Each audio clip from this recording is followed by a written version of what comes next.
They say all men are created equal. Shot! Master! I pull out the Glock. Full of suffering succotash, son. One of your nuts is hanging out of your shorts. Real glass. You have a father, but your father's dead. Hey everyone, welcome back to the Too Sweet podcast with Lucy and Estelle, and of course it was AEW Dynasty, whatever you want to call it, last night. I didn't stay up to watch it, but Estelle did, because we're in the UK, it's on like 1 a.m. or something. So that's exciting that you got to do that. Well, I guess we might as well just go straight into it. It was one hell of a packed card. Yeah, I mean, I just wanted to say as well, I think it's kind of a good thing having, I stayed up and I've had a day to process it and sort of think about it and how I feel about it. But you've literally just finished watching the pay-per-view now and you're coming off of it. So I think it's great because, you guys watching get to see dueling perspectives, I think, of one person who's had time to process it, and then the other person who's just kind of coming off, a high, because the ending was, the last 3 matches was great. So I think it's really good. But yeah, unfortunately, due to like it being on last night, I don't think you were able to catch the pre-show, were you? No, I didn't watch the pre-show. I prioritized watching the main show, or else we would never have been able to record tonight. No. So I'm just going to run down the pre-show. Okay. And obviously you can tell me your opinions as well. Okay. So the first match was Trent and Matt Sydal, which I didn't see that announced anyway. So I was like, oh, okay, like turned on. This is happening. All right. Obviously, Trent's been kind of doing his storyline at the minute where, last week he watched Cassidy get beaten down by Shane Taylor Promotions on Dynamite. So obviously they're continuing that. That's great. And Matt Sydal's awesome. Like, he is just so underrated. He always has been, back when he was Evan Bourne, like in the ring. He's just one of those unfortunate wrestlers though, who is so gifted in the ring and yet just can't connect with people. He's just smiley and nice. He's too nice. The Ricochet, that sort of creator wrestler 2K generic character, but genuinely like you want to root so bad. But yeah. You can't really fault him. It's just something that doesn't quite connect. No, but in like this instance, perfect use of him. Him and Trent bounced off each other amazingly, and it was like that perfect buffer because they wrestle such a similar style. But Trent was able, because it was like a perfect mirror, he was able to show his edge, like his heel edge, and he's wrestling just a little bit harsher and with a little bit more brutality. Kind of obvious that it was kind of a squash match. Very entertaining, but Trent did win with a submission hold, and he continued too long, the bastard. Chucky T came out. And Trent called him a prick. And said he had till next Wednesday to tell him where he stands. So Trent was kind of walking down the ramp. Chucky T was in the ring, and then Orange Cassidy came sort of in the like out of one of the tunnels, and he was stood in the entrance, and so there was like a freeway stare down. And it transitioned really nicely because then Shibata came out, because the next match was Cassidy and Shibata as the tag team. So when Shibata's music came out, Trent kind of scurried towards the back, which I love when things kind of bleed into each other, because I don't know, like that kind of presentation's always, I've just always really liked it. But yeah, I found it interesting though, because commentary made note on how Chucky is aligned with no one. He didn't, him and Orange didn't really acknowledge each other. He didn't say where he stood, so we'll see, come Wednesday, whether it's, even though he did come out and stop the submission hold, is he like, his best friends, are they both going to turn heel together? And also, kind of jumping ahead a bit, but could Chris Statlander, because she's aligned with the best friends, and she may possibly be turning on Willow, so could we then see her turning heel? So some really interesting little things going on there. That would be tasty. It would be tasty. So next up, like I said, Orange and Shibata were already out, and then we had Lee Moriarty and Shane Taylor, and Anthony Ogogo came out and he was on commentary. And do you know what? He's actually quite charismatic. Oh, I've really? I've ne Okay. I've never liked him. You know, I've never liked him. I was like, not to have a bias um against people, but when people come from outside of wrestling and Yeah, it's a bit hard to get behind them, isn't it? Because you're just like, oh well, you're they're just a just like, famous I want person. to be a wrestler, and that's the character. And then they try to like bring over, I don't know, sometimes it works, sometimes it doesn't. And he just hasn't really like connected with anyone. They kind of brought him out before with All in London. Mm, Then, like I said, it got kind of dusted under the rug, and now he's back out. But you know what? When he's allowed to talk, he has a personality, and he was good. just himself. But it was really easy to attach to him. Good. Um, Okay. he kind of put himself over as he hits people so hard that he makes their insides bleed. And I don't know, like Okay. he just Cool. had something about him. I Yeah. just like that line. I was like, yeah, like that is believable. Like you are a boxer. Like you Mm, probably like in your matches, comms could put over like how hard you hit, and that could be like the yeah. whole Shane Taylor thing. Like it's just something to get into. Um. Anyway, Moriarty kind of started with Orange Cassidy. They kind of did some great wrist control, which I've really learned to appreciate. And especially in the Danielson Ospreay match later, the simplicity of like I don't know what you call it.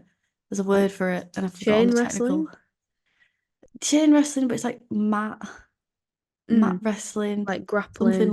something lock wrestling. There's a Uh, word that completely escaped me. I Um, know what you mean anyway, like technical wrestling. yeah, just when it's done right and it's not just people being constantly put in sleeper holes, and it's about the control and the physics and the fluidity of it, and it makes sense when people are wrestling that William Regal Yeah. style straight of making it make sense. It's Hmm. very entertaining, so I It really enjoyed is. the start of it. Yeah, I love that too. It makes wrestling feel more real. Yeah, yeah, definitely. Um, and then we had a great little bit with Shibata and Taylor having a matchup. Interesting clash of styles. Mm. Um, there was a great little spot where Orange was kind of rolling in the ring and then just rolling out and then just doing like a right hand to Moriarty, but like he kept like going rolling back in, then coming back out, then doing another punch. It was very entertaining.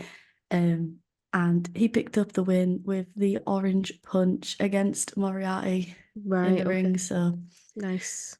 it was just a really like the previous match, like fun pre-show vibes of, Hmm. you know, putting It's warming everyone people up. over, warming everyone up, just great. Um, and then I didn't even realize those two matches were happening, but the next match, which was the final match of the pre-show, we did anticipate, which was the Acclaimed versus the Bang Bang Gang. This was for the right to be called the undisputed holders of the belt, Hmm. the Ring of Honor belts, basically the trio belts getting dissolved. I don't know if you saw, did you see anything about the Max Caster rap on Twitter? I suppose you've been Uh, avoiding it. no, no, I haven't. So it I came see a out, lot of negativity about him on Twitter, and it's just got kind of all blends into one. yeah, so it came out. He did his usual spiel to the music. Yeah. Um, it was fine. And then he kind of he went, cut my music, and he started doing this a cappella, but it went on for ages. And it was really Right. like, like, it was like, so when he had the music, it was like, that's quite fun, you know?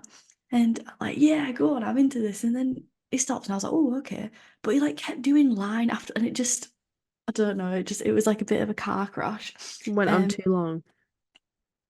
well, it had like an air of uncertainty. And at the end, he had this line of, you're not going to be able to remove the taste of my dick. And then, but before he could say dick, like, uh, Bowens came and ripped the mic out. But I think that was probably planned to drum up some controversy.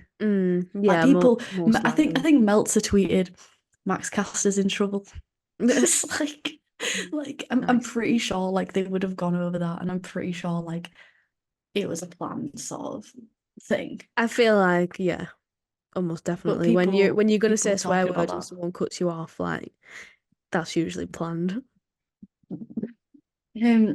And the actual content of the rap people took a lot of offense to, because he was kind of saying that Oh, Jay White without a beard looks like a child, but then he was later going on about how he's gonna violate him ew, okay. sexually.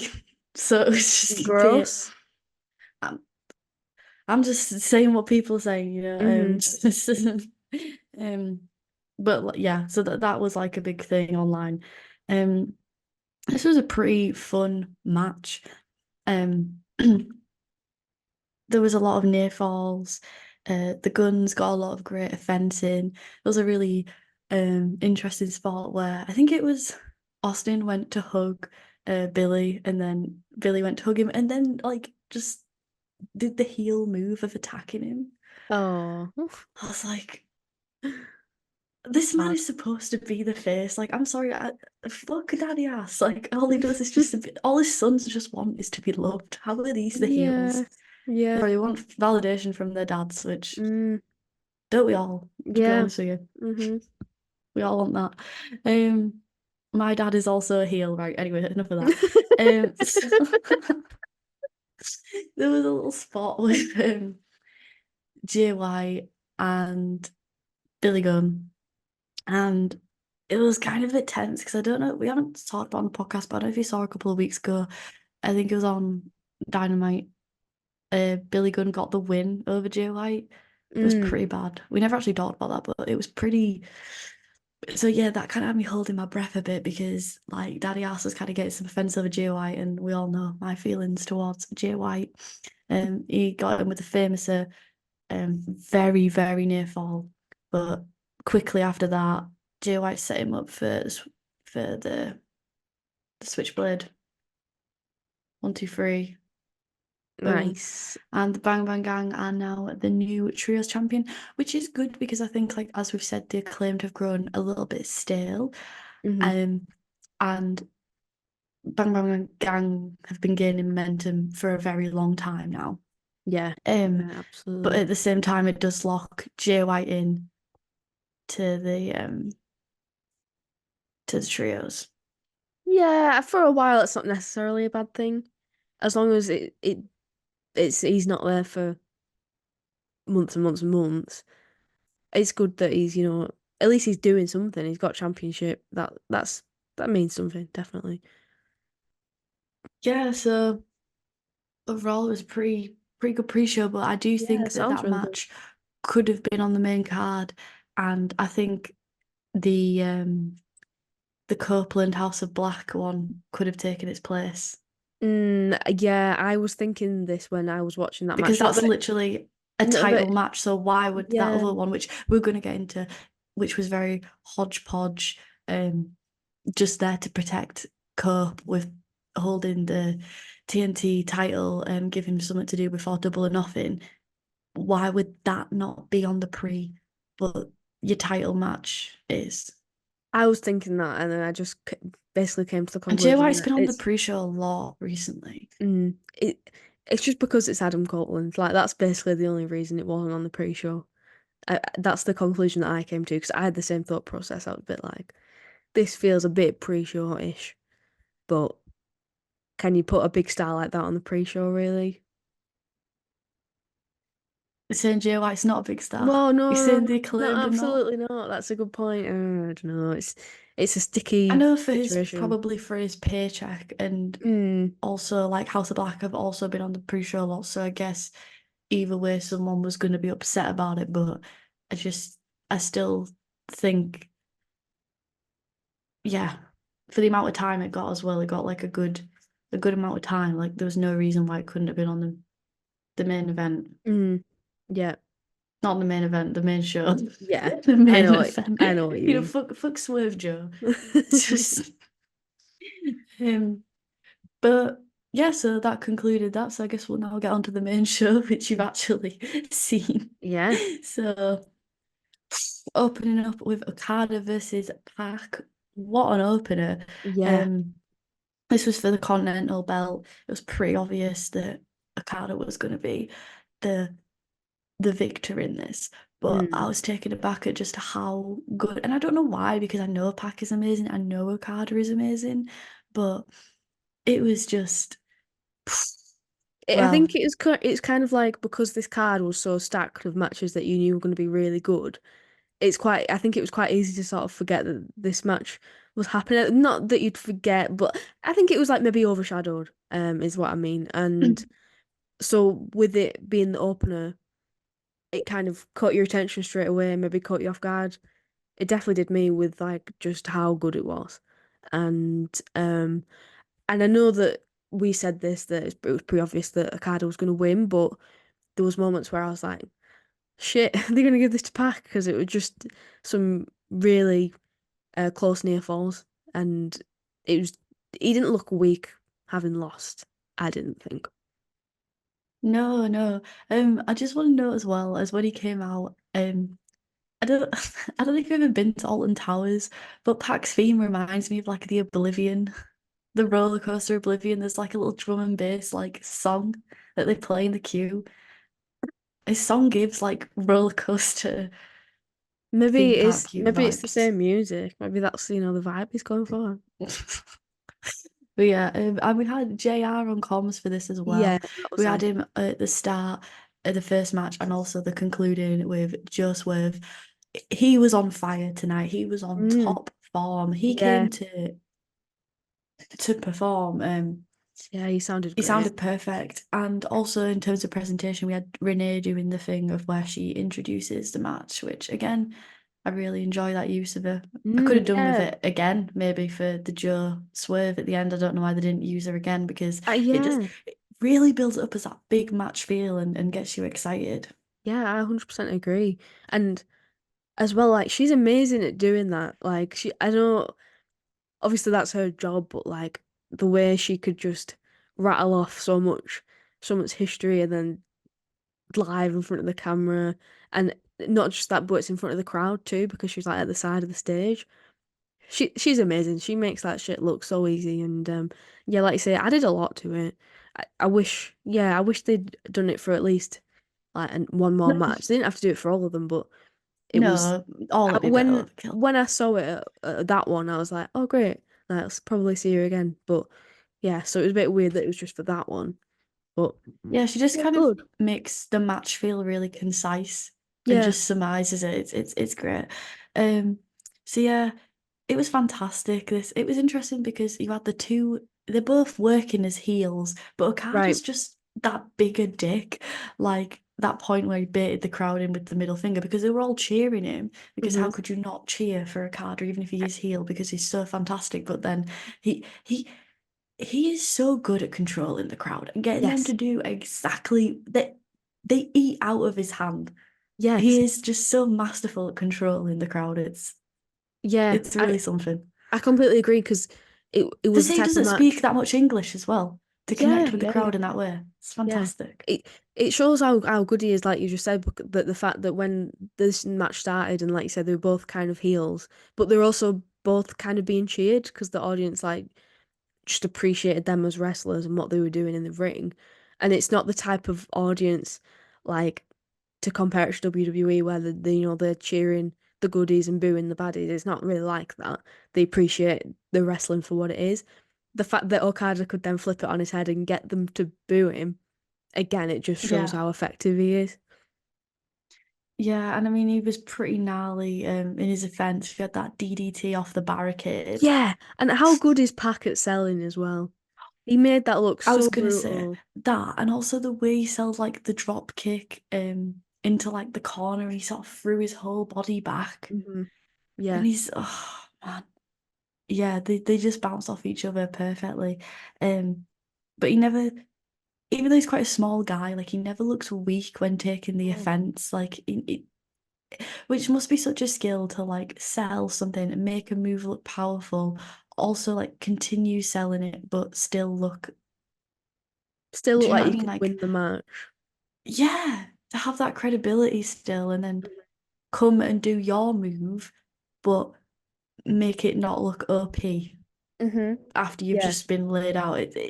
It's really something. Yeah. Um, yeah. just incredible near falls, like you said. Like you knew Okada was winning, but you got lost in the match. You got lost in the.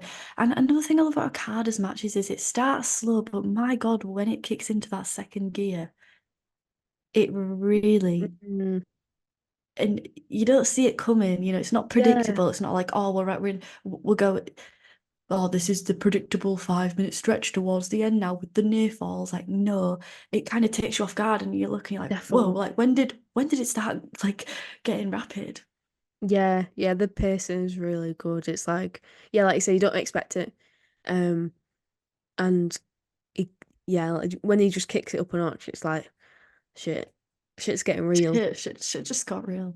Um, the conclusion of the match, he used the ref as a sort of shield against the Falcon Arrow, um, so kind of baited Pac in, and then gave him the Rainmaker. Pac ate two of his Falcon Arrows, and oh, the impact like on his jaw, just Yeah, just landed straight on his face.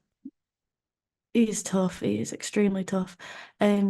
Yeah, like I say, Okada got the win. And I think commentary noted how it was so close. It was just one Yeah, mistake away. So, like you say, it was never any point that while it's predictable, he never looked weak. He looked extremely credible, and he was like a whisker away from getting it. And it was just from. It's like Okada's arrogance also almost cost him, but his arrogance also saved him. It's yeah, definitely. There it's was his a few biggest times, skill, but it's yeah, hubris. yeah, there was a few times where he was like showboating, wasn't he? And the commentary were like, oh, he needs to keep on the attack, and it's just like, yeah, like you say, it's like it's his downfall, but it's also his the reason that he won. But Yeah. he's great as a heel. Love him as a heel. Yeah, and in New Japan, he never really got the chance to fully work heel. He'd sometimes, um, with some of the young boys, that arrogance would really come out. He'd bait people in and just give him the Rainmaker, or he'd get into like, I don't know, like a strike sort of fest and Mm, be chopping away and then just suddenly just go and just lay him out. He'd have those shades, but New Japan never fully allowed him to go down that route, but mm, it's naturally where his character leans. mm. So he definitely would be quite stale if he was a face, I think, in AEW. I think people would still cheer for him, but it's definitely bringing in those prospects of Ospreay. You've got your Cody Rhodes in Ospreay, and you've got, your heel in Okada. Yeah, There's no reason to shake it up. Um, 100% agree. and at the end, how sweet was it that Pat got that standing ovation? Yeah, very nice.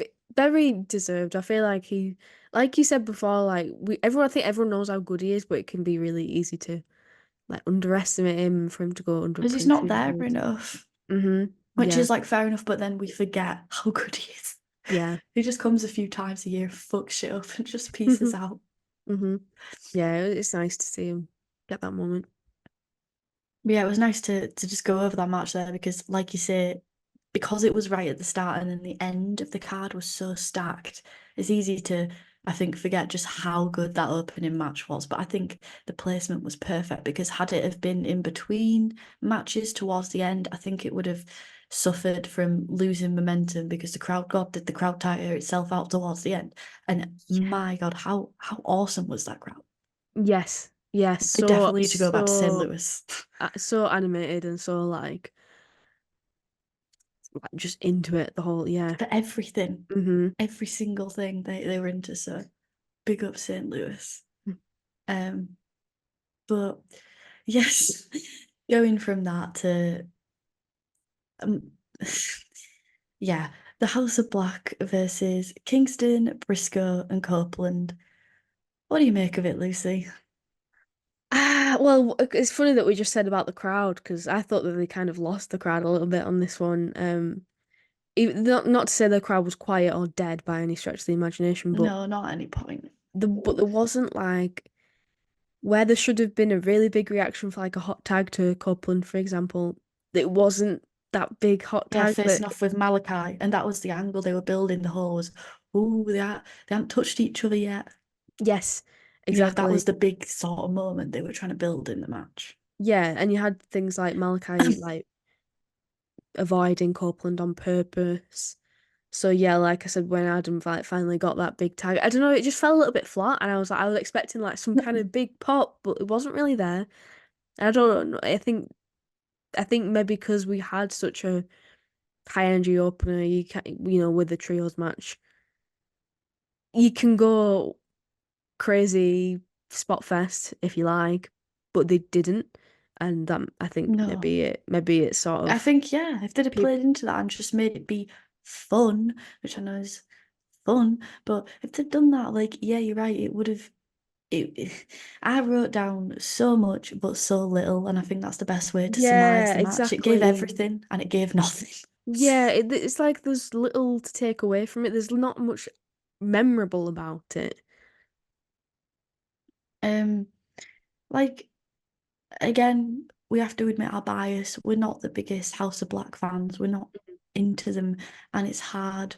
Um, with some of the women's wrestling later on, if you're not into the characters to get into the match, Mm, and especially when that match is then not got spots, because then if a match doesn't have characters or spots, which are the easy hooks to get you in, I'm not boiling wrestling just down to those two no, things, but if you're not but interested yeah, and you see loads of spots or you see a big character, you're gonna be interested, right?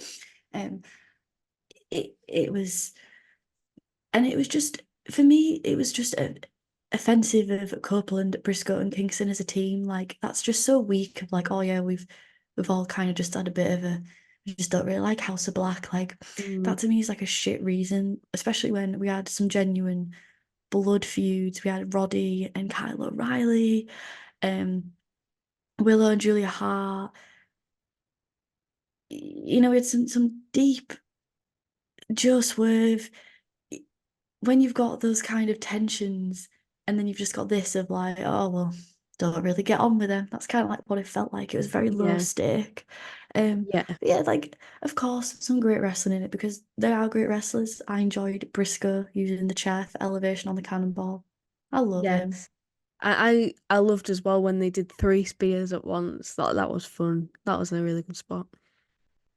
Yeah, so like those were the fun parts. Copeland to King with the superplex. Um, those big spots were the fun. So if they just kept that up, um, and the finish, I didn't like the finish. People loved the finish; they thought it was perfect, but I didn't. I'll respect the timing, um, because the timing was immaculate. Copeland essentially went for the spear and just literally inches away.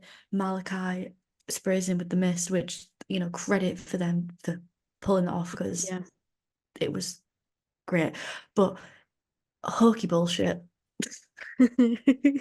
I could and then after the miss he did give him like a roundhouse kick, but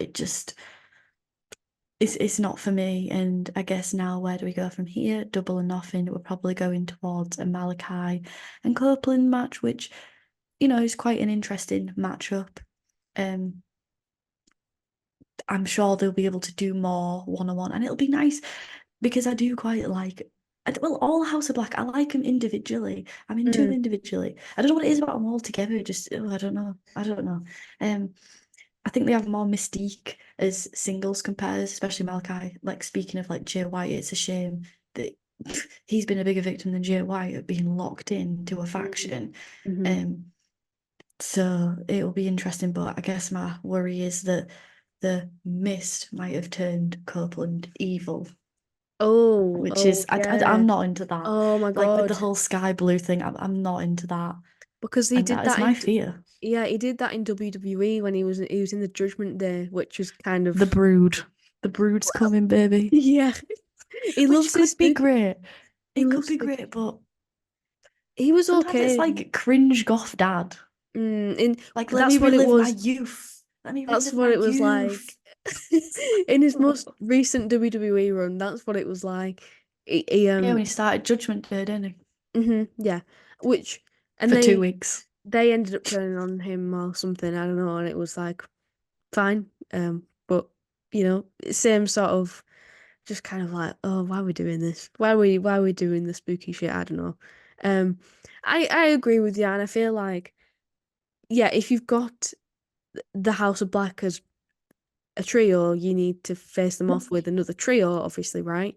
But then, yeah, like you say, it's three singles wrestlers that they've put together in a team because they don't like House of Black and just put them against them, and then that inherently just makes it pretty weak because they're not a team and they don't really have any reason to want to team with each other than they just don't like the other team. That's a typical storyline for like an episode of Dynamite. You know, this could have been fine on Dynamite and then we had Adam All the versus pre-show. yeah, yeah. And then we had Adam building to Adam versus Malachi. It left some crumbs. Mm-hmm. It didn't devour. So after that little match, we got Willow versus Julia. This is the TBS title, and oh, my prediction came true. Yeah. Uh, yeah, but this match was very short because Julie Yeah. was hurt. So I guess like that was the reasoning behind Ah, why I did. and Is why they that? gave it to Willow. Yeah. Oh, okay. I didn't realize she was hurt. That's why it was so you know it was really short, especially for her reign. She's over 100 days now. Well, she was anyway, and like very over with the crowd. So it's a bit of a shame that it would have been nice to have seen him go a bit longer. Yeah, um definitely. That is a real Stokely shame. was great on comms as well. Comms was great all night. Yeah, I love how they And always kept it fresh with like new people. I think that's a good thing that AEW does really well is like they're not afraid to bring in a new voice on commentary, like if it makes sense to do so. I'm like, why they wouldn't were the you do best that? people for that story, like bringing in Yes. Nigel for Danielson to dunk on him. Yeah. Perfect. Like everyone who was in it was got the optimum amount, like the optimum from the Yeah. match, which is what you want. You don't commentary is, as you know, such a huge part of wrestling. It's essentially the narrator. Um, so they always do it so well. Mm-hmm. Um, yeah, we'll end up picking the win with the Doctor Bomb. Prior to this, Monet was seen awkwardly watching the TV at an angle. Mm-hmm. And then at the Oh, we end, love she that. came out to a very lackluster response, especially for a Mm. pay-per-view. Yeah, and considering the crowd, what they were like the rest of the night.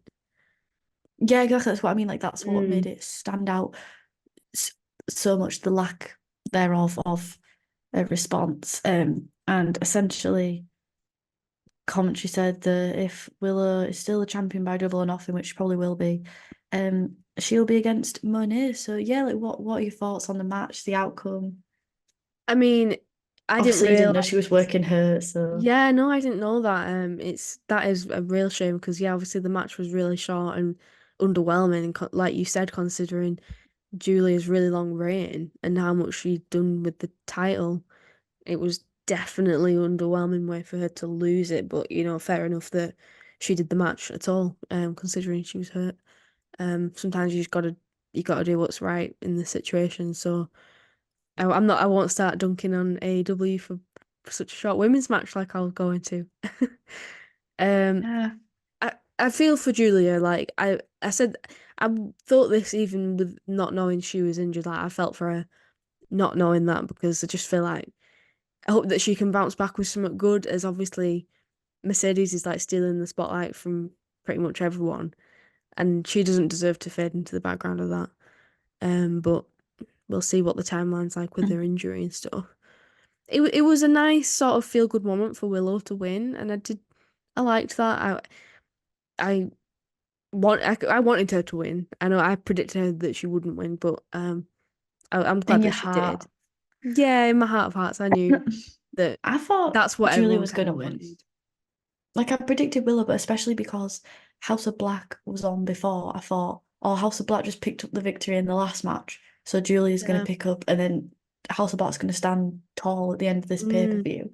Um so yeah, I liked the way that they had them together though, because I don't know, I just it's the little details for me, because we had that mixed tag with Julia and Brody and Copeland and Willow and then to have the matches together, it makes a lot of sense. And I think Yeah.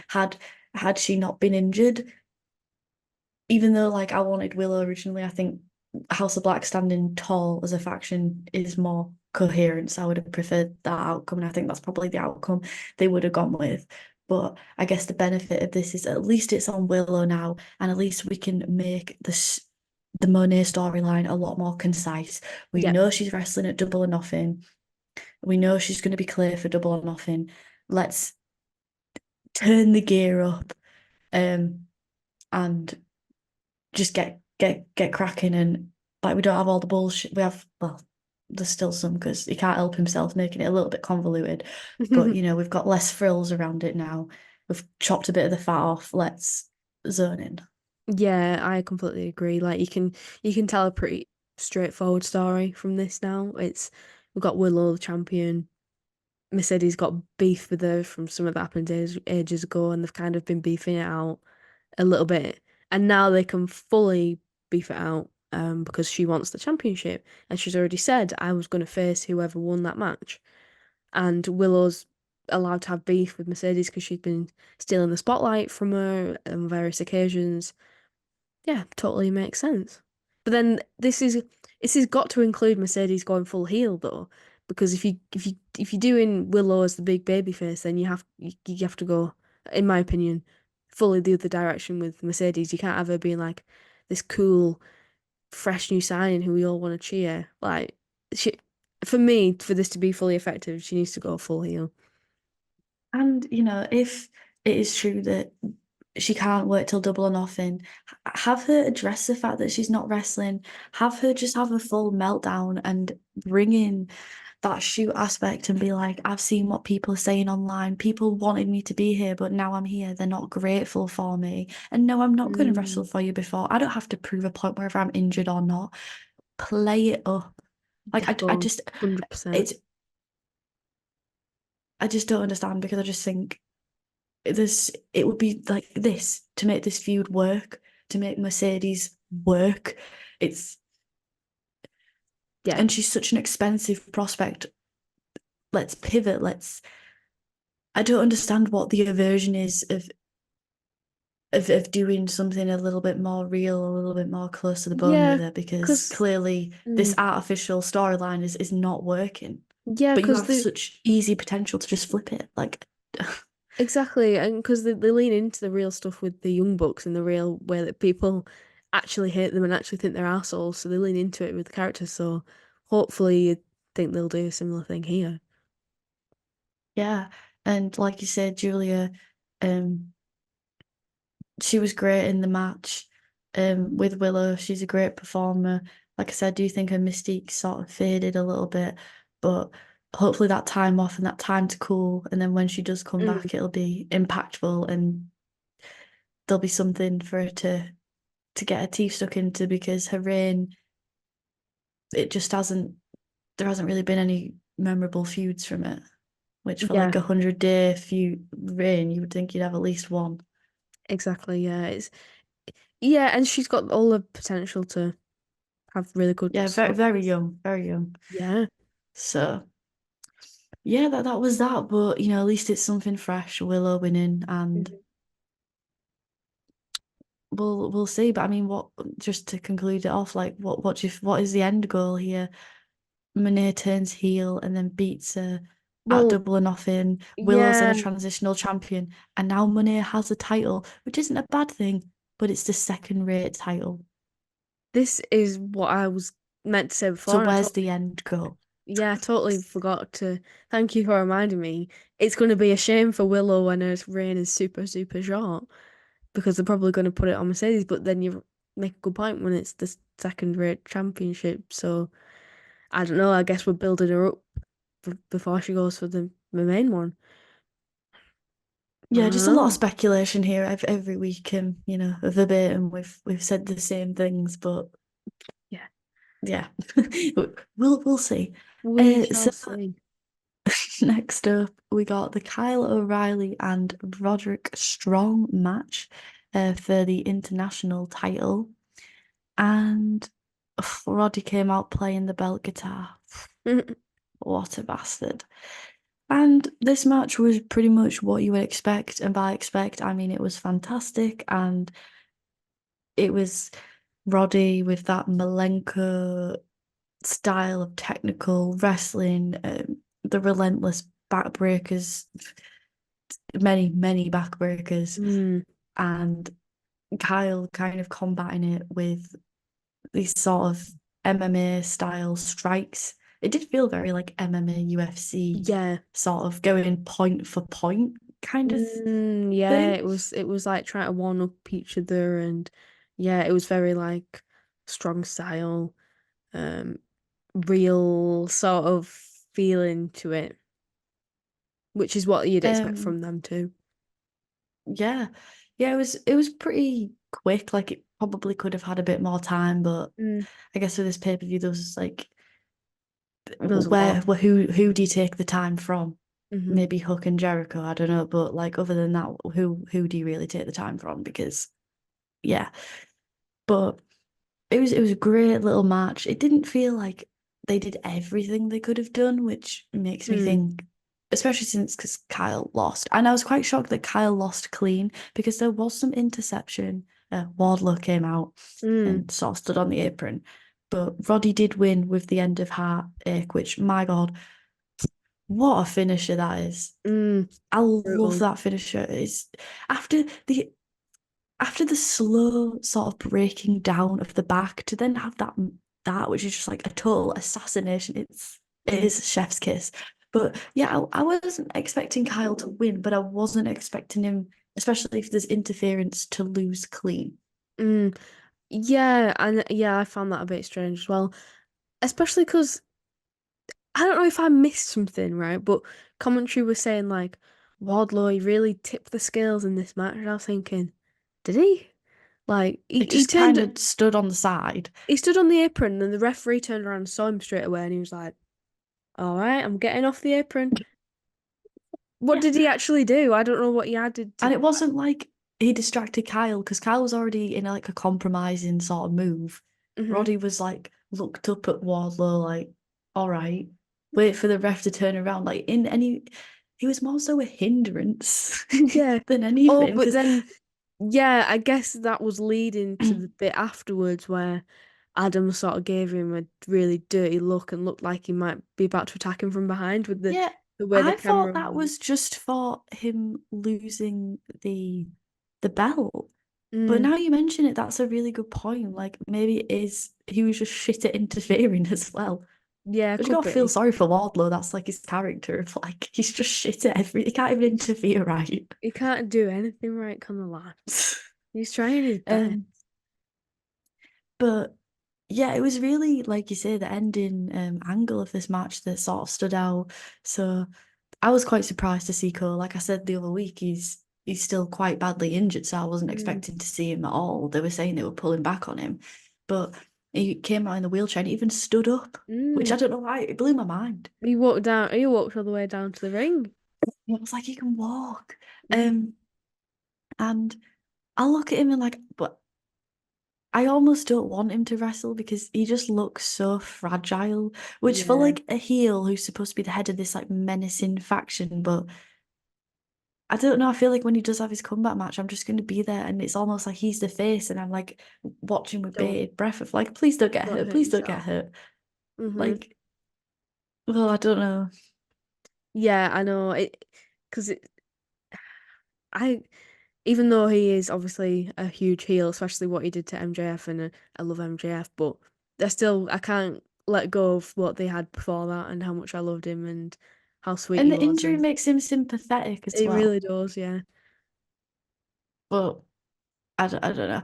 Um, I'm sure if he comes back and has like a series of brutal matches and I'm sure I'll quickly get over that and I'll be like, oh Mm. fuck, but uh yeah, like you say, he came out, walked down, kind of like Jesus, came in, had the chair, sort of gave a little side eye to Wardlow, and then celebrated with Bennett and Taven and Roddy. Mm. And Wardlow was kind of out, and even with Kyle O'Reilly like on the floor dead, like Kyle O'Reilly's kind of in that section because they have history, even it's kind of like he had more history with Kyle. And it's interesting they didn't do like a post beatdown with Kyle or anything. Yeah. It's almost Yeah. like as maybe and I'm purely speculating now, that Kyle O'Reilly in that match earned the respect of Cole even more, and it's like, oh, I want this guy instead of Wardlow. That's kind of what I'm Yeah. reading, because why else would he lose clean other than maybe Kyle? And I said this before, he's already in a place of self-doubt, low self-esteem, and what better victim to join a cult? That's the typical person. You prey on the weak and vulnerable, and you can be like to him, you need to dig a bit deeper. And because he's lost to Roddy, they can pull him in, push Wardlow out, and you get Yeah. that sort of. Yeah, because you had Adam in the ring who was definitely throwing more shade towards Wardlow than he was towards Kyle. Which So, is interesting. Which mhm. is really interesting because Kyle is literally um not in the faction. He's literally rejected you. Yeah. Yeah. But you don't seem to have that much animosity towards him. And obviously that's because they've got the history, but is it because also he's planning on doing something with the history? Anyway, it was a really, really interesting and great to see Cole, and obviously they're limited with what they can do with Undisputed Kingdom, but it's nice to see something in there. Yeah, it was good to see him on screen, and he got quite a nice pop as well. You can it just Yeah. goes to show like he can still be used effectively, even not in the ring. I mean, just his facial expressions and the way he was carrying himself. That's told a story that has given us loads to talk about. So it just goes to show, doesn't it? What would you have next? Would you have Wardlow versus Kyle O'Reilly, or what do you book for Double or Nothing I to have no progress the idea. story? I have no idea, to be honest. Um, Do we just do another rematch? I think Because I feel like they possibly a have to have a rematch. presence on the pay-per-views, because otherwise we're just totally going to forget them.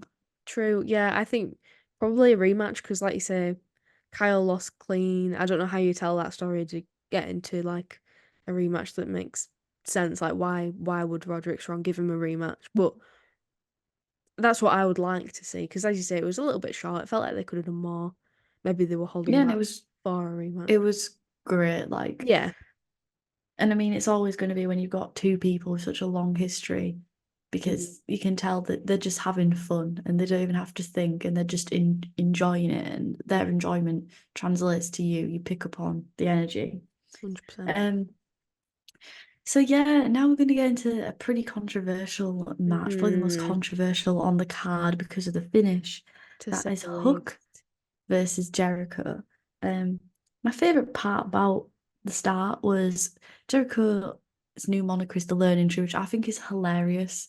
That it's great. And Taz said, "Be careful when you sit under trees because you'll get shit on," which I thought was a great line. Nice. Yeah. Spot on. Sums it up, doesn't it?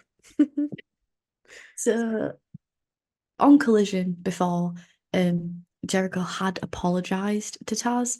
So going into this, it wasn't like from Dynamite. He was going to this super like aggressive, like, oh, I'm mad. He was going into this sort of a bit sullen, a bit withdrawn, a bit apologetic, but at the same time, like he's Chris Jericho. He has to carry on with his legacy, and he can't allow this young whippersnapper Hook to just embarrass him like that. Mhm.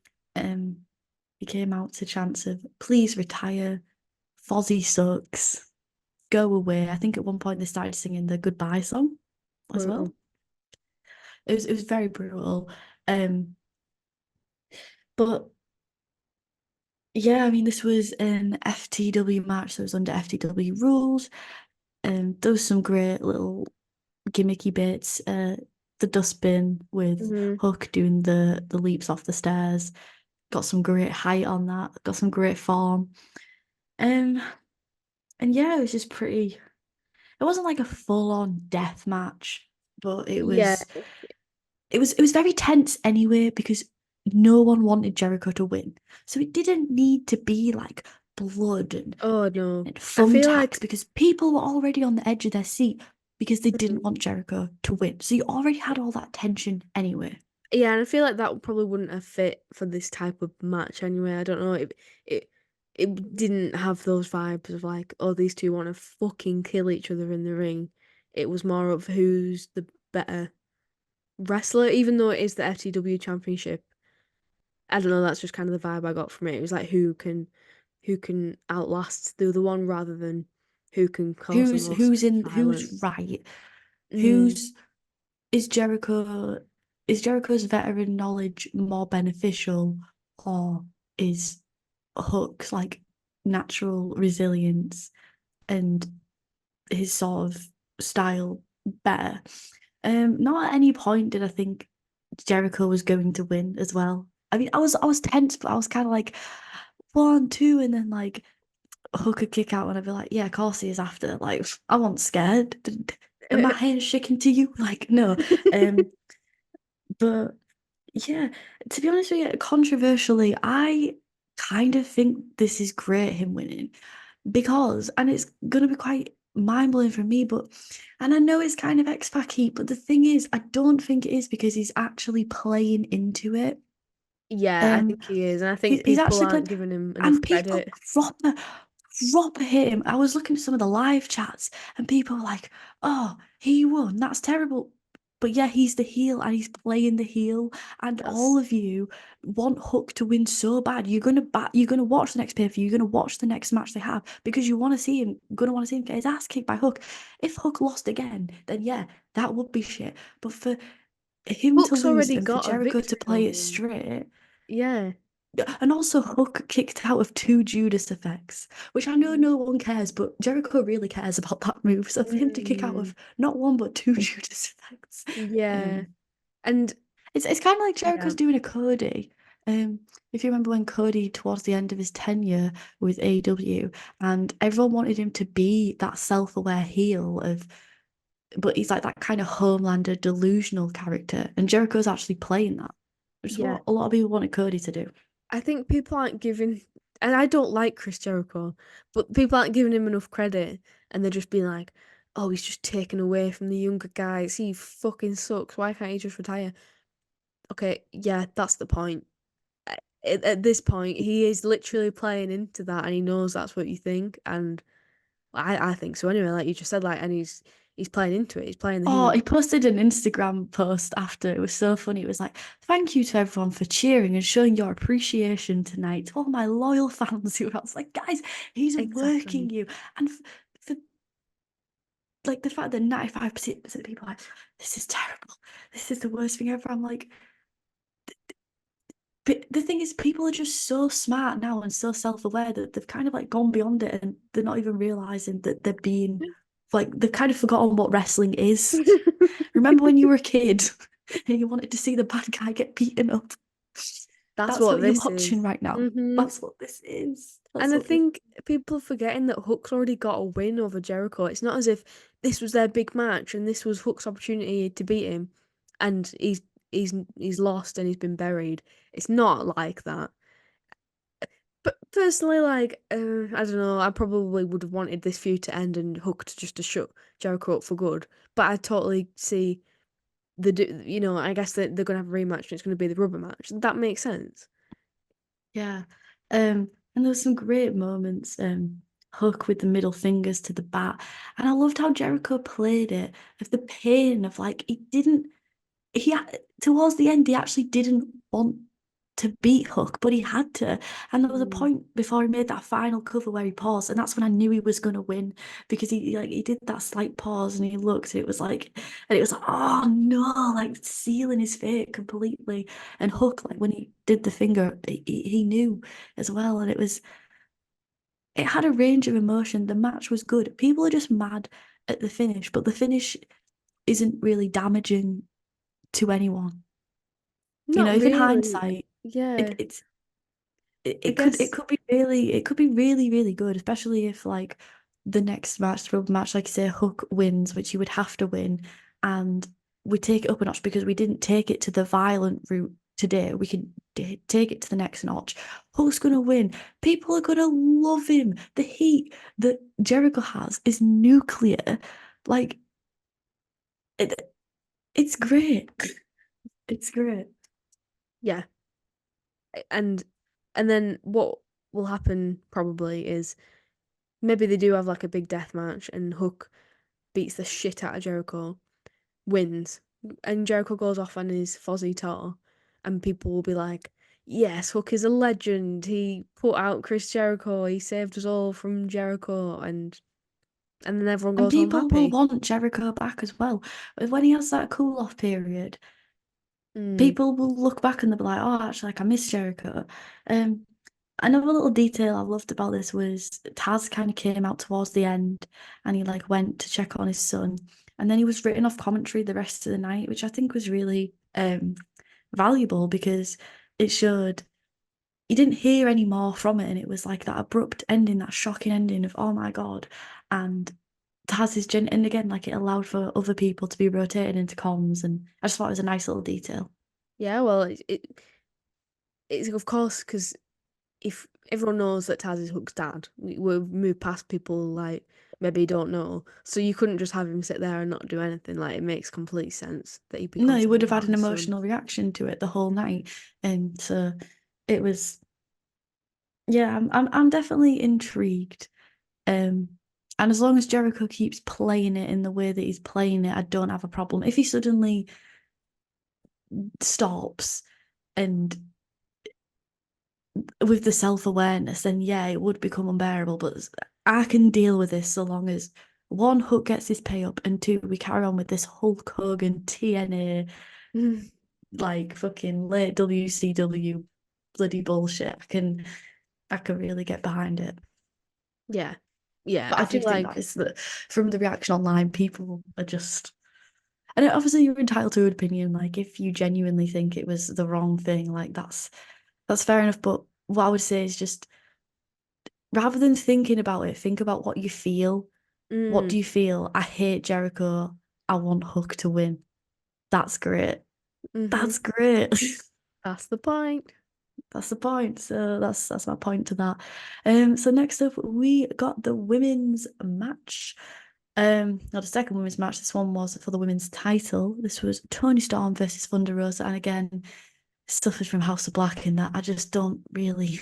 I'm not super invested in these wrestlers. They're just not for me. Nothing personal. I think they're fantastic in ring. I think Toni Storm's character work's been fantastic, but it's just a bit difficult for me if I'm not, you know. I feel like Thunder Rosa was never really a viable opponent. Like, not to say that she didn't deserve the opportunity and she's not a good wrestler or anything like that, but I just don't She did really. botch the finish. I don't really think anyone thought that she was gonna win. I I just wasn't convinced at all. But No.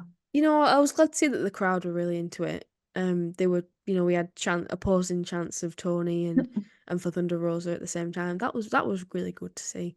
It was pretty back and forth. Um, so I know I just said that I didn't ever really believe that Thunder Rosa was going to win, and I didn't. But it was still a back and forth match, and it was Tony's character work that saved it from being very forgettable. Like she's always really entertaining. Her makeup's kind of deteriorated Oh, even more. yeah. So, we're seeing that even slower progression into madness. And like you said, that is paralleling with the Mariah May stuff. So I think by the time that Mariah May is going to end up looking more Tony Storm than Tony Storm because she's just going to keep going until she's full on black and Mm. white, total mess. But yeah, Thunder Rose is very, very botchy for me, especially like even the finish. It's just Nigel was on comms, which was nice because again, he loves a bit of Tony Storm. Mhm. Um, so like I say, I got the optimum. It really translated her character well. Mm. Uh, Mariah May was on the sidelines, and then we had the interception with Diona. She came out, and sort of took out both Mariah May and Luther. Um, and Tony picked up the win with the low blow, which apparently works on women too. Um, so I did you mean, find that a bit convoluted with Diona? Like, because did, I guess like her dislike of Tony Storm might be greater than like her feelings towards Thunder Rosa, but it's just a bit random for her to help her. You know, it's not like they're that close allies. Well, I think the story they were trying to tell in comms was like, oh, Thunder Rosa's told Diona not to help her. She doesn't want her help, and here she is, and she was trying to even the score, but she ended up sort of costing her the match. And then Diona just looks like a mug. Yeah, it doesn't make her look, doesn't do her any favors, and it definitely didn't really help Thunder Rosa at all. I mean, I guess it's she didn't lose clean. It prevents her from looking weak, I guess. I don't know. I Yeah, don't know, but I mean, it continues. Tony Storm being a nasty heel, even though people cheer her because they think she's funny, which is a bit confusing. yeah, I mean, obviously the meat of the story is the Mariah May, um, Yeah, Tony Storm thing. So, I mean, how far off that do you think we are? probably. I don't know. I want to say a double or nothing, but actually, that's That feels quite short, though. It's only a yeah, month. yeah. So maybe what Mariah May is from this country, isn't she? So Yeah. all in Wembley. That Oh, might do you bang. think? That might bang. Didn't Tony Storm come out to like God Save the Queen for some reason, even though she's Australian at Wembley? Wasn't that was that not Soraya? Something like that. No, I swear. No, she came out to We Will Rock You. Oh yeah, yeah. And I swear Tony Storm came out to like something British and everyone was cheering her like she was British. Mm, she's adopted. Maybe because she had like that NXT UK sort of stint in Mm, people's minds, people sort of connotated towards that. But yeah, it's just a load of filler. It's just a load of filler. Thunder Rosa not a viable competitor. mm, I mean contender. I mean she's a viable competitor. She can wrestle well enough. Um, but you know, it just never was, the stakes were never high enough. It was never believable that she was actually going to take the title. yeah. The Diona interference just makes her look like, what are you doing? Um, and yeah, I mean, it was like the in-ring action was good enough, which it always is for AEW. You can't, even the weakest of matchups, there's always great in-ring. Mm, But yeah, it just like it's a shame for the women's, I think, for this pay-per-view because the Willow Julia match was quite short, and then that was just quite lackluster when you could have had a matchup with someone else, built them up as a better contender, and done more. hmm Especially Yeah. that is the women's title. That is the peak. That is above the TBS title. Um, I'm not gonna be a dead horse, but why the hell is Monet not baiting Tony? I've seen people online being like, "Well, where's like Jamie Hayter and everyone? We've been through this. Like, where's everyone else? Where's the roster? Taya Valkyrie, you know, uh, Athena. Athena with Riho, with Binia, we've done it. So now we're getting to the final part of the pay-per-view, which was the greatest part. It was absolutely stacked. Our most anticipated three matches. Which yeah, I really liked how we just left all the bangers towards the end. Yeah. Um, and the next one, match of the year, easily. hmm Possibly contender for one of the greatest matches ever in AEW. Yeah. Absolutely, 100%. I mean, we knew I, it was going to bang, but yeah, yeah. And I'll tell you what I really loved about it was that like it wasn't just a spot fest, and yeah, there was loads of spots and stuff. And I'm not saying that I hate spot fest, but it was just like perfectly paced, and it wasn't unbelievable move after unbelievable move. It was like these are really two of the best wrestlers in the world, and they can outsmart each other when it comes to mat wrestling and also like in the air and also on the outside as well. It was chef's kiss. it was chef's kiss. Um, the start of Danielson and the whole thing is Ospreay's the aerial assassin, Mm, Danielson's the mat pro, but really, as you said, like they can level each other up on each different part. They have counterattacks upon counterattacks, reversals upon reversals. And they're very dynamic, and they shouldn't be just boxed into those because yes, but to start with, they did play up on that. So Danielson trying to ground Ospreay, and Ospreay staying one step ahead, which was interesting because that type of wrestling, it can sometimes be a slower pace, which is fine. But when you've got your opponent constantly outmaneuvering, outsmarting, not even allowing you to, that not even allowing in any sense of the word either of them to gain the upper hand. When you go out from the gate with that, it's going to be a banger. The pace was like we were already in third gear by the time the bell started, and the Yeah. atmosphere as well. The crowd, as we said, just oh my god, the crowd. Even before they even touched each other, it was electric. Mm-hmm. In a way that we haven't really seen the crowd be like that in a long time. I mean, they'll pop for a wrestler, and they'll pop like that for a move, but to pop for a feud, Mm. it's not as often you really get that with Yeah. AEW and those Yeah. massive like. Maybe it's just because we're accustomed to dream matches and matchups, but it was like even before it started, something special's coming. Yeah. And I think it was lightning in a bottle. Like this, like first time facing off, this was just a perfect moment for AEW to really show what AEW is all about, which is like putting on the best wrestling. And you got the two biggest stars who've never met in the ring, and you've got a crowd who really appreciates that. It's just beautiful to see. It's just what wrestling is all about, isn't it?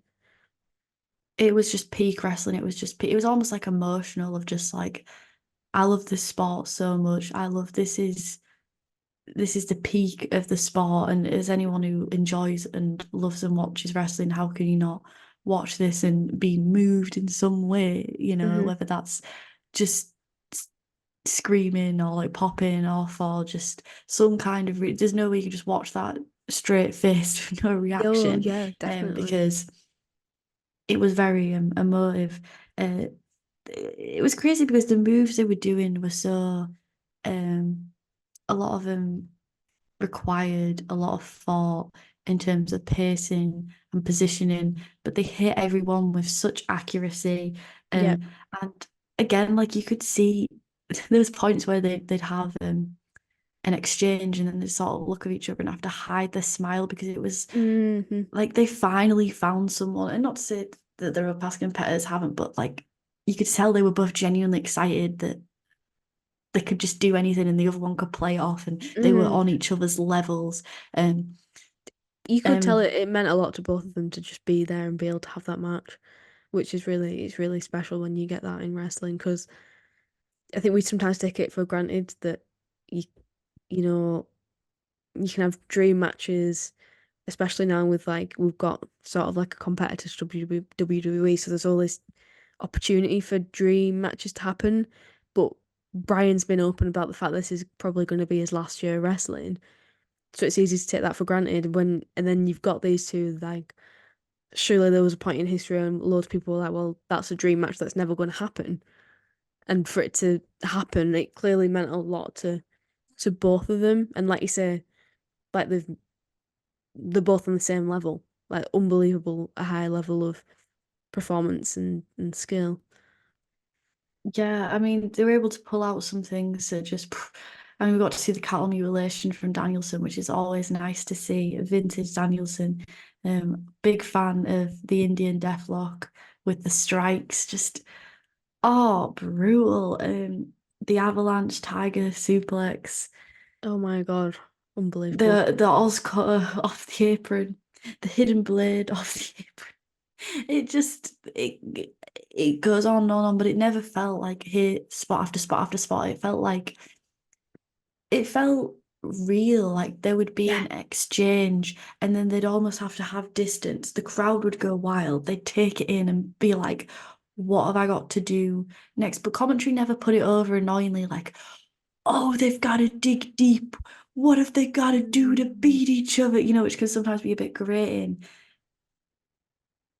the time that they were given, you had Callis and Nigel on comms, which is just a perfect combination to fully get this. Like everyone understood, and delivered exactly what people's expectations Yeah. were. The "we're not worthy" chant.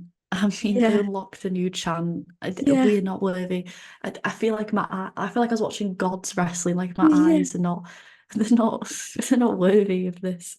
I don't know if you Um, saw I didn't watch Collision this week, but Brian basically cut a promo where he was like, being in that ring is like the closest I ever come to God. So yeah, the fact that you just said that, that reminded me of that. and they It's had that bunkhouse match as well. yeah, yeah. You could see like he was stitched up on the forehead, and then to Yeah, come in and then do this absolute. I mean, it's crazy. His dedication. um, yeah, like I say, the reversals were just so inventive. We had the triangle, which Danielson baited him into, which then Ospreay picked him up and turned it into a Styles clash, which was fantastic. Um, it it had a lot of time, but it never dragged, and Oh, yeah. it it was just perfection. It was just, I mean, words will not be able to surmise it enough. Hmm. But I even saw some of the highlights today because, like I said, I watched it the other night. I was blown away. My mind was blown. And watched some of the highlights again. And I was still just like, oh my God, like it is. I feel like I need to regularly watch it every few hours to just remind myself of how good it was. Osprey won with the hidden blade, and then Danielson was kind of out. No, sorry, there was a hidden blade, then there was the Tiger Driver. Hmm. Then he called an audible. He's kind of in the corner, almost like pre-celebrating because he knows he's won it, and then does another hidden blade. Um, and then Danielson proceeds to sort of have like a seizure on the floor. And watching it live, it was the scare because I was on such a high. I was like, Gypsy Rose, can't bring me down. I'm on a high right now. And that's it was like, oh my God. And it was so painful because it was like Danielson selling, and obviously any injury down. I was like, is he paralyzed? Because of the way he was moving. And then Ospreay was selling it as well. Like he kept Yes. celebrating, but then going over and being like, is he okay? And then like the refs and the doctors kind of playing it like, I don't know. Do you know what I mean? Like just go do that. And then he'd like go celebrate, and the music and all the crowd's like, yay, but the crowd's kind of apprehensive because he's being apprehensive. It was terrifying. Mm, yeah. It was uh, Brian is an absolute artist, like everything he does. Oh my God. It was genuinely like so scary.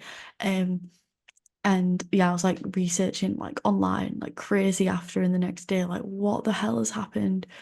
But looking back on the footage as well, the tag driver was delivered extremely safely, and it's Hmm. just Danielson doing what he does best. In the Yeah. post-media scrum, Ospreay says he is retiring the Tiger Driver because it is too dangerous, because that's been put over as the move that, and I'm Ah, assuming Danielson's going to be wrote interesting. off for a little bit after this. Yeah, makes sense. I mean, the way he landed, and he did land right on his neck.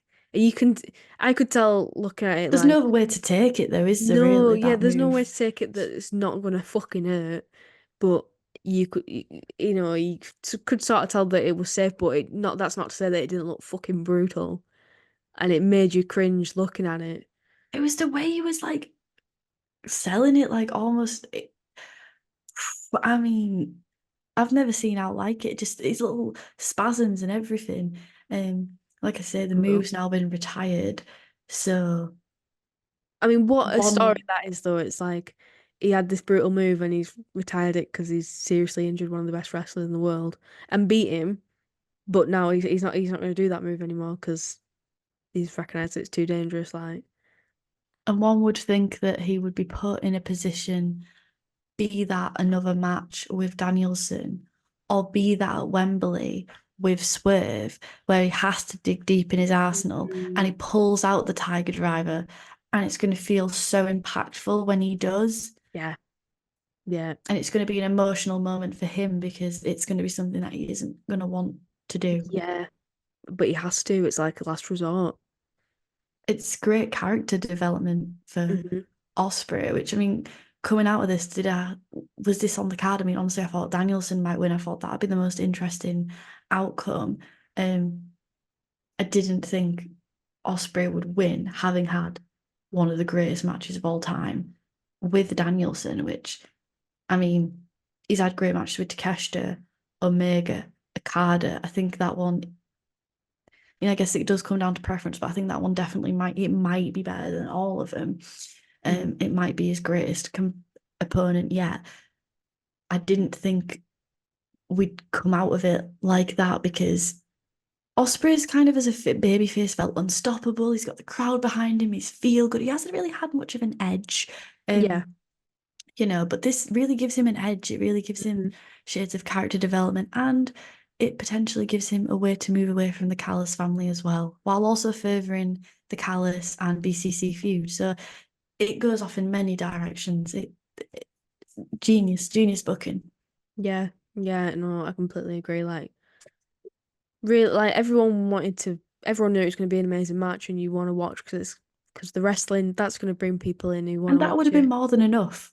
Mm-hmm. We Yeah. would have all been very happy. Yeah.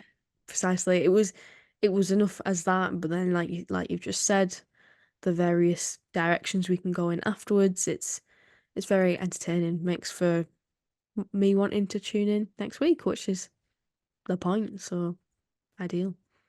Yeah. But God, you'd think they'd definitely do another match after this at some point. They have to. I know, but then Because, Brian's on his retirement run, isn't he? So well, he's on his retirement from full-time wrestling, right. but you'd think he could still squeeze in another one, Yeah. Yeah. another Hope cheeky so. one. Um, but just thoroughly enjoyed it. So next up, we've got the Bucks versus FTR ladder match, which was also not what I expected at all, um, in many ways.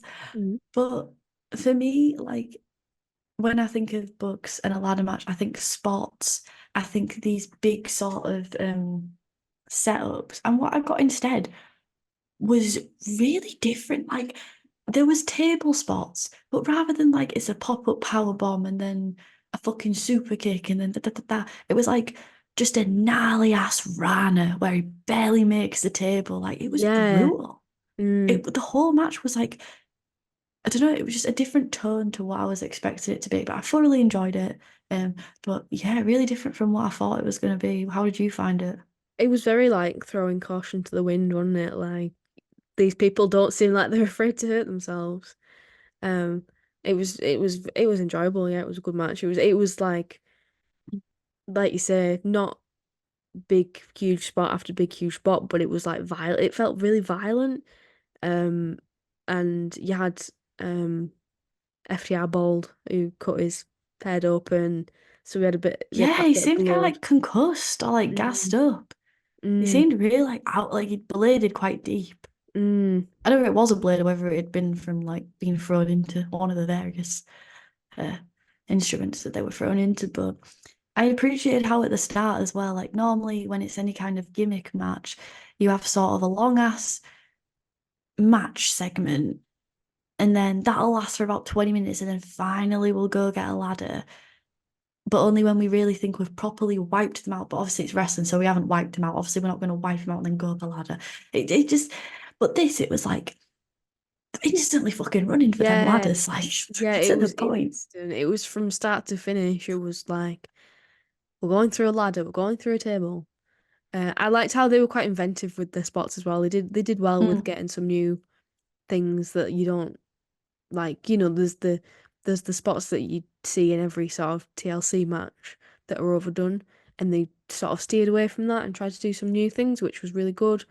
I liked the bit when I think it was Cash who was stood on top of the ladder, which was like balanced on the announce desk and the apron of the ring, and he fell through the middle of it and got a low blow on the ladder. That looked like super Yeah, and then painful. the And EVP trigger. yeah, like And he super also did a brutal. moonsault as well, which is kind of crazy because obviously FTR are not known as the high flying, but they can do it. But it's Do it always all. fun to see him do something like that because Mhm. it's more impactful. And yeah, like that spot where Dax was trapped in the ladder and they had the chair and they were hitting him. Yeah, something a bit different, like you say.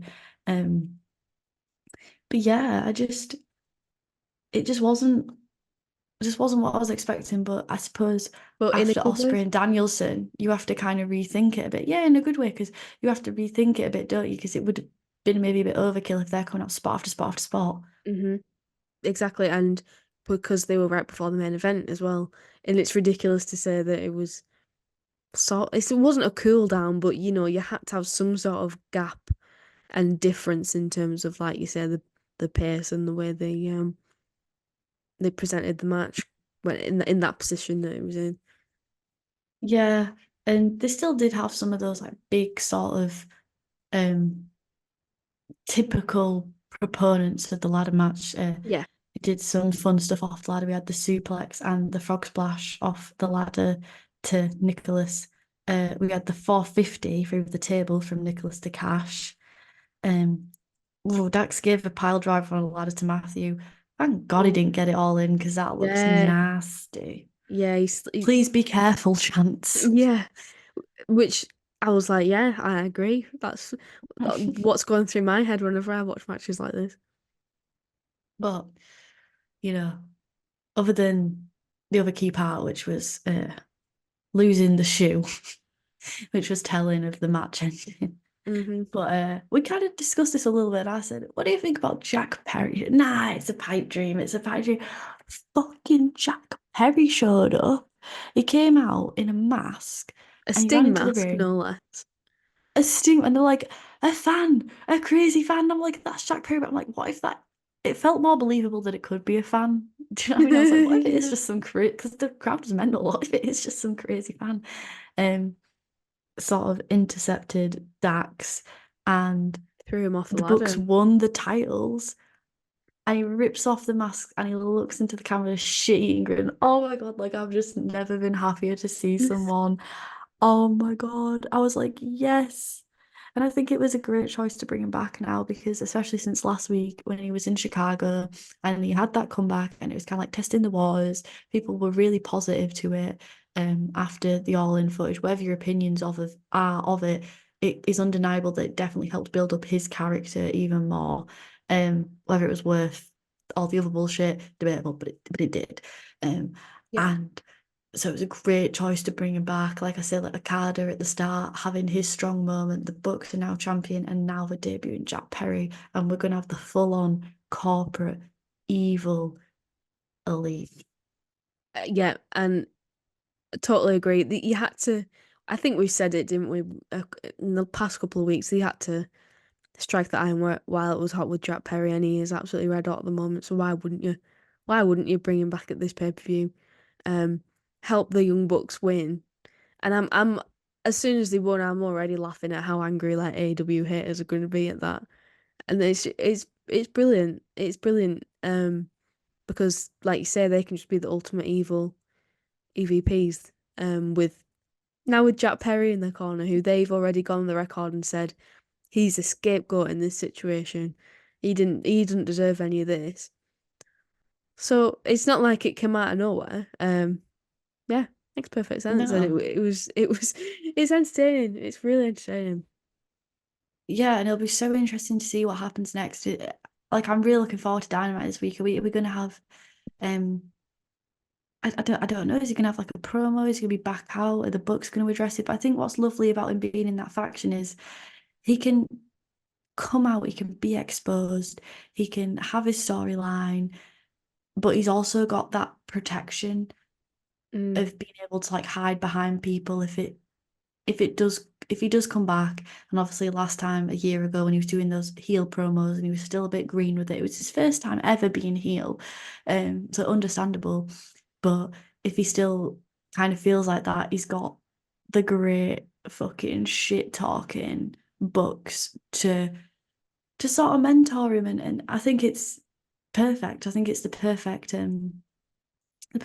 pairing, and him being in the elite. There's so many feuds he can go Yeah, from it's just there. going to elevate him. And Like you say, he's not, he wasn't, never really been the best at promos, so makes complete sense. You put him with people who are the best at promos, and the opinion that people have on him, the reputation that he's got, just capitalize on it. It's already there. Takes away half the work for him. exactly.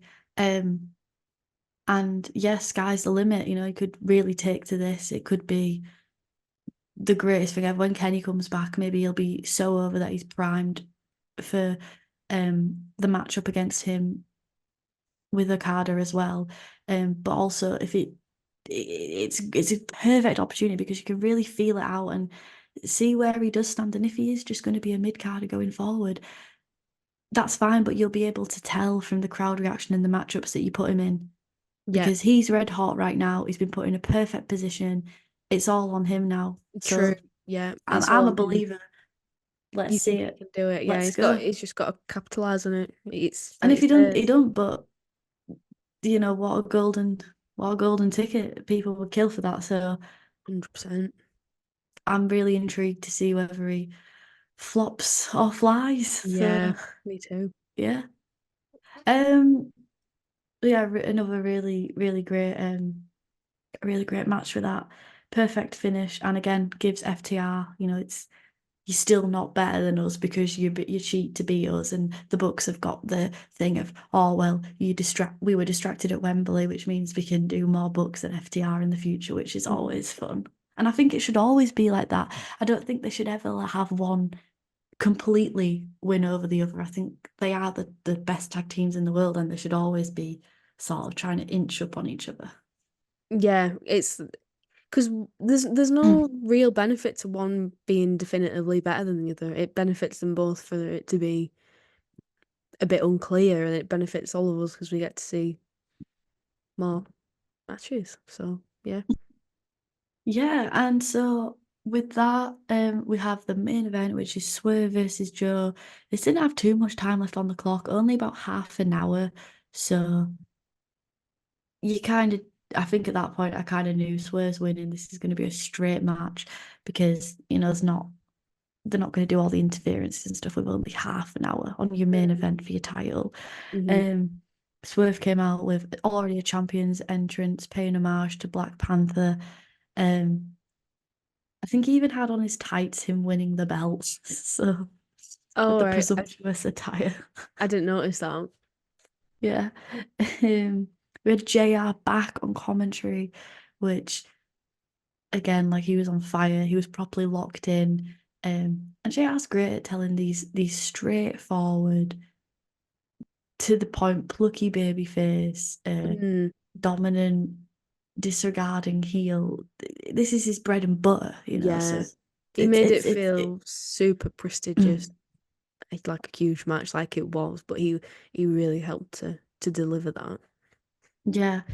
Um, there was some criticism been on the intensity of the match, in that the build up was more intense than the actual match. Um, I've seen that online a bit, that people wanted a little bit more. People wanted blood. People wanted, I don't know, them to like properly go for each other. But I don't. For me, like it was fine. Like I was just so relieved that he won the belt. And I think whether he'd have had a bloody match or whether he'd have just won it simply, what people are Doesn't going to remember is him winning the belt. And sometimes Yeah. matches are just like that. Sometimes matches are just a means to an end because the more exciting stuff is later on. And so there's no real point putting all the frills, bells, and whistles into it because Mm, it, but I do understand because obviously we did have the Ospreay Danielson match that was so exciting. Then we'd had FTR Bucks and Jack Perry debuting. Um, but like to me, it was perfectly paced, yeah, I perfectly agree. fine, and it was like he'd already gone through all that struggle and already gone through all that violence before this. So this was just like he was this close, and this was just him just almost crossing that marathon of when you're running up that 100-meter sprint, and it's like Yeah, it's the You know, final that stretch. final bit. It's a final stretch. It didn't need to have any more in it. I think that violence and that bloodlust is we save that for Hangman, and we keep it special for Mm. him because it's gonna have more impact Yeah, when that feud comes back into fruition. That's just my yeah. opinion though. What's No, yours? I agree. I didn't get that impression at all that like, oh, it should have been more intense. It didn't. It It's didn't just what take the word away. on the street is. Yeah, no, no. I'm sure people will poke holes and everything, won't they? And I guess it's fair enough to have that expectation of Swerve considering the match that he had with Hangman, and you want him to live up to that. But I agree with you in that you save that sort of intensity for Hangman. Um, I feel like you do typically get this with the championship match that's the main event, is that it's not the flippy high spot, dead high paced or dead violent thing that was on the card before. This is more of like a storytelling match where it's the underdog story that's been building for so long and he's finally done the big one. And it is a bit more slow paced, but it means more. Mm. And it's the big spots that do happen are more punchy because they mean more. And Yeah. I always personally lean more towards like that sort of match. I'm just more into like the story based things. That's just like personal preference, but so for that reason, I really enjoyed it. I thought it was super effective in building up Swerve as like the champion that he is, and that he's deserved. He's deserved that championship, and he's proven that he deserves it by beating Joe. And it was, yeah, it wasn't like bloody and brutal and guts and gore, but it was still really hard hitting, and there was definitely But if moments he'd have of won like that, would that have made him less legitimate, is my argument to those people saying that? Because if he'd have had to really dig down deep and it was such a yeah, right, struggle and then he wins, it kind of proves the point of like he only wins by like a whisker, you know. yeah. And it would to me, like, my argument to that is, doesn't that make him less legitimate to those Yeah, people who have it's a that good point? point because you want to show that he's not having to he's not he's not he is the underdog, but he's not as good as Samoa Joe. He is, and this is the point of the match is he is as good as Samoa Joe, and he took Samoa Joe to his limit and came out on top, and that's what we've been building to all this time. Yeah, and it was quite brutal. I mean, guys, there was a power slam on Yeah, exposed concrete. exactly. Um, This is my point as well. there was some, you Yeah. know, but You don't need I like mean, blood necessarily for it to be violent and to you make a wanted the point. match to be positive and Hmm. you wanted the match to have an emotional high. And I think to those people who have that criticism, which is fair enough, it's a preference. Um, and when people did say that, I did think about it and I was like, oh yeah, I guess like it was a bit lackluster in that aspect. But then I think like the whole point of the match is the end where he's about to go for that second swerve stomp and he rises and he sort of looks at all the crowd and the emotion crosses his face before he's even won because he knows he hasn't won, because he knows he's good enough. And the fact that he acknowledges that before the match ends is really powerful. I think the fact that Yeah. he already knows this is his moment and he's about to quite literally step into his moment. The match was supposed to be positive and emotional high. Um, Not every match has to have the same level of. It doesn't have to always be like that because, like I said, it had already preceded it anyway. With the build up, I understand like if you felt like that was anticlimactic, but Yeah. I think how can you find anticlimactic when it was such an emotional Exactly. finish with the confetti in the crowd? Yeah, exactly. And if Just everything, just think less, feel more, I think is my yeah, advice for some people. I love that. Go back to being a little kid. That's such a perfect way to sum it up. If every match, if every Swerve match, or every match in general was bloody, it and like that type of match, it would lose its impact. So we got to think about it that way too. You don't want every match to be like that. You don't want every championship match to be like that. But yeah, how can you not be moved by that whole moment? Him finally winning the big one. It was amazing. Yeah, As and the well, crowd I was really reaction. glad. Yeah, exactly. The crowd reaction too, and everyone was so behind him. I was super glad as well that he he tried to cheat, but he didn't get to, so it didn't diminish the victory at all. So there's no sort of like, oh well, it was a tainted victory. No, he just did it completely off his own back, and he nailed it, and he finally achieved what he's always wanted to achieve, and that's pretty simple story in wrestling that we see a lot, but it's every time it's if it's done right, it's really nice. It's really nice to watch. And what two baby faces have the most momentum right now? Ospreay and Swerve. Oh, Let them cook.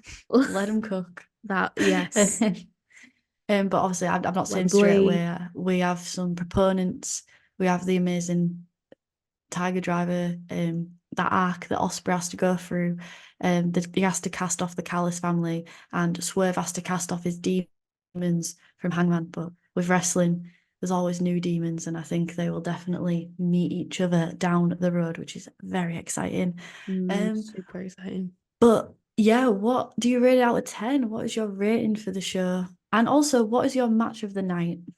My match of the night is Ospreay Danielson. Yeah, Just same. Has to be. yeah, I feel like everyone's probably said the same thing, but an excellent match is an excellent match. It's gonna be 10 out of 5 stars, I'm sure. Um, on the old I read Meltzer scale. someone said Meltzer tweeted out something like this is the best wrestling match in American history, and someone tweeted like, "Oh, I bet you type in that with one hand," which yeah, Disgusting. Okay. What do I rate the show out of 10? yes. 9. I'm like leading even maybe even higher, but no, we'll go 9. No, you've got to, I think 9 is very generous. I think because we've just talked about our top 3 matches, there was still a bit of lull. I think we are being quite generous with 9. I think really it probably was more of an 8.5, but Yeah, I fuck can it. go I can go with an No, 8.5. no, Maybe no, I'm no, no. feeling it's just because we're No, this ending is on such a high note. no, I agree. This is a message to we're being optimistic, a message to the dreamers, to the feelers of society, the empaths of society. We're not allowing logic to win this time. We're going Think with our less, hearts. feel more. Exactly. And you know what? Take it for what it is. It's a B-list show. We're not even at double or nothing yet, which is the big four, which is when they're really going to pull out all the stops. Exactly, yeah. So For what it was, and like considering not that long ago we were like, oh, there's not much build to that. I don't know what it's going to be like. It was stacked. It was stacked. Like amazing star power and amazing match quality. Lots of great stories have been built. Yeah, it wasn't perfect, but it's never gonna no show's ever gonna be perfect, is it? It was entertaining all round. Can't. nothing was terrible. It just Yes, had really exactly, high highs. It didn't have lows. It just kind of had like the midpoint, like exactly. highs, and then it just went to a baseline. And then But because those highs were so high, it made the base point stand out more. But everything was really good, and they're just going from strength to strength at the minute. And hopefully that continues because, like we said about the all-in footage, when we focus on the positivity, there is so much positivity. There is a wealth in that roster. There is so much you can do. Um, and yeah, can't wait for Wednesday, which is the most important thing, and it can't wait to we're stepping into the era of Swerve, but not only that, we're stepping into the new era of the elite. Dynasty lived up to its name. We've got the Dynasty of the Elite. And I guess Dynasty before I thought it was like one faction, but now I kind of see it as legacy. That mm, to me is the way I kind of have ended the show on the note of what do you want your legacy to be? Do you want your legacy to be like the Elite in the books of like it's just the victor and whoever wins and having power?